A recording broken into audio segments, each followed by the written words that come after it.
कृषी कीटकशास्त्र विभाग, महात्मा फुले कृषी विद्यापीठ राहुरी व धुळे कृषी विभाग तर्फे मधमाशी पालन प्रशिक्षणास प्रारंभ। याबाबत अधिकृत असे की धुळे शहरातील कृषी कीटकशास्त्र विभाग या ठिकाणी मधमाशी पालन प्रशिक्षणाचा आज सुरुवात करण्यात आली। दिनांक 6 मार्च ते 12 मार्च कालावधीत मधमाशी पालन प्रशिक्षण होत असून या शिबिराचा उद्घाटनास सुरुवातीला क्रांतीसूर्य महात्मा ज्योतिबा फुले यांचं प्रतिमा पूजन करून कार्यक्रमास सुरुवात झाली। तर यावेळेस या कृषी विज्ञान केंद्रात राष्ट्रीय मधमाशी मंडळ, कृषी सहकार व शेतकरी कल्याण विभाग, कृषी व शेतकरी कल्याण मंत्रालय, भारत सरकार पुरस्कृत पश्चिम महाराष्ट्रामध्ये शास्त्रोक्त पद्धतीने मधमाशी पालन, उच्च प्रतीच्या मधमाशा बीज केंद्राचा विकास आणि मधु वनस्पतीची फ्लोरा याची लागवड या प्रकल्पाअंतर्गत या प्रशिक्षणात मधमाशांची विविध जाती, जीवनक्रम, कार्यप्रणाली, मधमाशी पालनामुळे शेती उत्पादनाला होणारा फायदा, रोजगार निर्मिती, मधमाशीवर येणारे रोग, कीड व्यवस्थापन, मधमाशांपासून मिळणारे विविध पदार्थ आदी विषयांवर मार्गदर्शन करण्यात आले। मधुमक्षिका पालनासाठी जागा, पाणी, वसाहत लावणे, स्थलांतर, मधमाशांची ओळख, मधमाशी पालनातील उपकरणे, हाताळणी, परागकण गोळा करणे, मध संकलन करणे या आदी विषयांवर या ठिकाणी प्रात्यक्षिकासह प्रशिक्षण देण्यात येत असून सदर प्रशिक्षण हे विनामूल्य असून याचं सुरुवात आज करण्यात आली। तर यावेळी कृषी विज्ञान केंद्राचे प्रमुख डॉक्टर दिनेश नांद्रे, कृषी विज्ञान केंद्रातील डॉक्टर पंकज पाटील आदींच्या प्रमुख उपस्थितीत सदर या मधमाशी पालन प्रशिक्षणास सुरुवात झाली। तर मोठ्या संख्येने या ठिकाणी शेतकरी, मधपालक, महिला गट, शेतकरी, युवक युवती उपस्थित होते। इमिडा कोविड उत्तर खतरनाक आहे। इमिडा म्हणजे काय माहिती आहे? तुम्ही जे कापसावर पहिली फवारणी काय कॉन्फिडंट बरोबर ना, तर त्याच्यामध्ये हा घटक आणि हा घटक या मधमाशांना तर मी सांगतो की कापसाला त्याची फवारणी घ्यायची गरजच नाहीये, कारण की ऑलरेडी त्याची बीज प्रक्रिया केलेली असते। बीज प्रक्रिया त्या बीटी कॉटनला केलेली असते। लाल गुलाबी कलरचं बीज असते ना, काय तुमच्या भाषेत गावचो, आमच्या भाषेत इमिडा कोविड, कंपनीच्या भाषेत कॉन्फिडंट। याची जर बीज प्रक्रिया केली त्याच तुम्ही पद्धतीने लागवडीनंतर कापवा, काही गरज नाही। दुसरं चांगलं औषध आपण वापरू शकतो, जैविक वापरू शकतो, ते सुद्धा आपण वापरू शकतो। शत्रू किडींच्या शरीरातील चेतासंस्था म्हणजे नर्वस सिस्टीम जी आहे त्याच्यावर हे घातक करतात आणि तिथंच त्यांना डॅमेज करतात। बघा आता पुढचा पॉईंट बघा, तिन्ही कीटकनाशके भारतातील वापरले जातात, विशेषतः इमिडा कोविड आणि थायोमिथाक्झम। थायोमिथाक्झम म्हणजे काय? ऍक्ट्रा, सर्रास वापर होता आपल्याला ऍक्ट्राचा आणि कॉन्फिडंट, ही कंपनीचे नाव आहे, पण तुम्हाला त्याच भाषेत आता कसं याच्यात असल्यामुळे डॉक्टर लिहिताना कंपनीचं नावही नसेल, बिबला काय, पण जो महत्वाचा घटक आहे तो हे आहे आणि त्याची शिफारस आपण करतो। तुम्ही कंपनीचं कोणतं औषध घेऊ शकता, पण जे पक्क्यात आहेत त्यांचे नाव मी घेतले। असा याचा अर्थ असा नाही की मी त्याचं हे करतोय, पण तो कंटेंट त्याच्यात आहे, कोणत्याही कंपनीमध्ये असतो तो अर्थ काय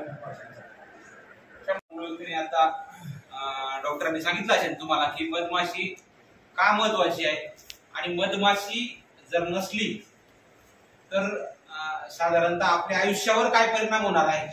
आपल्यापेक्षा दैनंदिन जीवनामध्ये प्रामुख्याने आपण घेत असलेल्या आहारावर या मधमाशीच्या अस्तित्वामुळे काय परिणाम होणार आहे, या सगळ्या गोष्टी कुठे ना कुठेतरी एकमेकाशी लिंक आहे आणि प्रामुख्याने त्याच्यासाठी मधमाशी ही भविष्यात एक काळाची, शेतीची, आपल्या आरोग्याची आणि प्रामुख्याने पर्यावरणाची गरज आहे। म्हणून मधमाशीकडे आपल्याला एक बहुउपयोगी कीटक या अनुषंगाने आपल्याला त्या मधमाशीकडे या पुढील काळामध्ये बघणं गरजेचं आहे। नाहीतर मग मधमाशी फक्त कुठं ना कुठेतरी मधमाशी आपल्याला म्हणजे कधीतरी त्या मधमाशीच्या प्रकारानुसार कुठेतरी पाण्याच्या नळानं दिसते, कुठेतरी झाडावरून आपल्याला मधाचं पोळ कुठेतरी दिसतं आणि त्याच्या पलीकडे जाऊन जर खरंच तुम्ही शेतामध्ये गेला असाल आणि ज्या ठिकाणी फुलं येतात त्या ठिकाणी फुलं येतात, त्या ठिकाणी वेगवेगळ्या प्रकारची मधमाशी आपल्याला आपल्या सभोवताली अवतीभोवती दिसणाऱ्या या 3 ते 4 मधमाशी आपल्याला जाणवतात की आपल्याला आढळतात. म्हणजे मधमाशीचं महत्व काय किंवा मधमाशी कशा पद्धतीने आपल्याला आपल्या याच्यात करेल, ही एक चर्चा प्रामुख्याने आपण आपल्या पुढच्या अर्धा तासामध्ये या ठिकाणी करू. निश्चितपणे आता सरांनी जे सांगितलं माशी आणि मधमाशीचे प्रकार घेतले, जसं आता सरांनी सांगितलं सुरुवातीला त्या उद्घाटनामध्ये सांगितलं की मधमाशीच्या प्रकारानुसार म्हणजे प्रामुख्याने फुलोऱ्याच्या प्रकारानुसार मधाचं जसं बघितलं असेल ओवाचं मध, ओवा सुद्धा ओव्याचे सुद्धा मध मी तर म्हणतो मी खाल्लेलं सगळ्यात चांगलं मध कोणतं आहे तर ओव्याच्या फुलांपासून तयार झालेलं मध. म्हणजे या प्रत्येक मग कडुलिंबाच्या झाडावर सुद्धा मधमाशी असते, तिथून सुद्धा मध आपल्याकडे जे मध आपल्याला मिळतं ते असं प्रत्येक ठिकाणाहून जसं जसा फुलोरा त्यांना मिळतो. मग ते गवत असेल, फुलं असतील, फळं असतील किंवा किंबहुना वनशेतीतले म्हणजे नीम असेल, बांबूळ असेल, या सगळ्या ज्या ठिकाणी त्यांना फुलोरा मिळतो त्या ठिकाणची प्रामुख्याने ते त्याचा उपयोग करून त्याचा वापर त्या मधमाशी तयार करण्यासाठी करतात.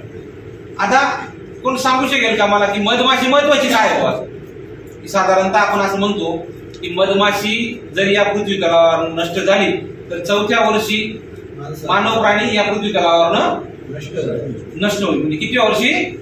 फक्त 4थ्या वर्षी. मग तिचं महत्व काय असेल बरं?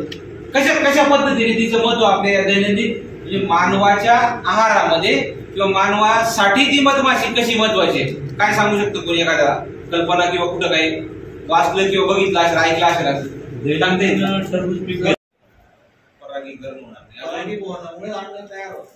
अजून प्लस मायनस आले तर ते पुढे अजून परागीकरणामुळे मधमाशीमुळे उत्पादनात मोठी वाढ होते. अजून अजून अजून खऱ्या अर्थाने या पुढील काळामध्ये मधमाशीचं महत्व कशासाठी येणार आहे, कशासाठी महत्व आपल्याला आहे की जे काही दैनंदिन आहारामध्ये आपण अन्न घेतो, ज्या पिकांवर मधमाशीचं वास्तव्य जास्त असेल, ज्या पिकांवर मधमाशीचं वास्तव्य जास्त असेल ते पिकं रसायनांना कमी प्रमाणात त्या पिकांवर वापर झालेला असेल आणि ते अन्न आपल्या शरीरासाठी प्रामुख्याने म्हणजे भविष्यामध्ये एक इंडिकेटर म्हणून ते आपल्याला या पुढील काळामध्ये सगळं खरं आहे. उत्पन्न येणार नाही 60% सगळं खरं आहे, पण अन्न खाताना सुद्धा की जे 5 किलोपेक्षा 1 किलो खा, पण 1 किलो मध्ये प्रामुख्याने आपल्याला जे काही घटक आपल्या शरीराला आवश्यक आहेत आणि प्रामुख्याने हानिकारक घटक मुक्त आपल्याला जे काही अन्न लागणार आहे ते अन्न प्रामुख्याने आपण या मधमाशीच्या वास्तव्यामुळे किंवा मधमाशीमुळे आपण अनुभवणार किंवा या पुढील काळामध्ये त्यासाठी मधमाशीची गरज येणार आहे. जसं मी तुम्हाला सुरुवातीला सांगितलं की आता